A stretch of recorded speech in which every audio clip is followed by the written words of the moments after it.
તો ગાંધીનગરમાં મુસાફરોને ટાર્ગેટ કરી ચોરી કરતી ગેંગ સકંજામાં આવી છે। એલસીબીએ ચોરી કરતી ગેંગના 2 સાગરીતોની ધરપકડ કરી છે।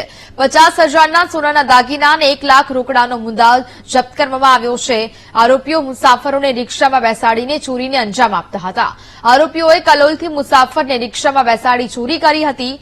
પોલીસે અન્ય ફરાર 2 આરોપીને ઝડપી પાડવા કવાયત હાથ ધરી છે।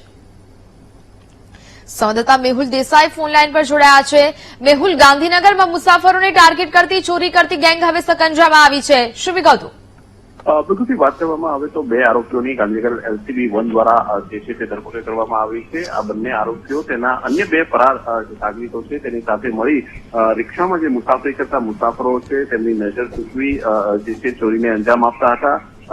જે કલોલ ખાતે થોડા સમય પહેલા જ તેમણે આવા એક મુસાફરને નજર ચૂકવી 50,000થી વધુની કિંમતના સોનાના દાગીનાની ચોરી કરી હતી અને આ ચોરીના મામલે તેઓની ધરપકડ કરવામાં આવી છે। પોલીસે 50,000ના જે સોનાના દાગીના તથા રિક્ષા સહિત કુલ 1 લાખથી વધુનો મુદ્દામાલ પણ જપ્ત કર્યો છે અને 2 આરોપીઓની ધરપકડ કરી છે, જ્યારે ફરાર અન્ય 2 આરોપીઓ છે તેમની સામે વધુ કાર્યવાહી હાથ ધરી છે અને તે ફરાર આરોપીઓને ઝડપી પાડવા તેનો ગતિમાન કર્યા છે।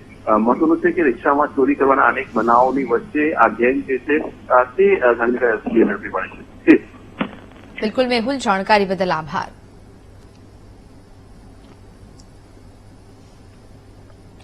સુરતમાં સુરાના ગ્રુપ અને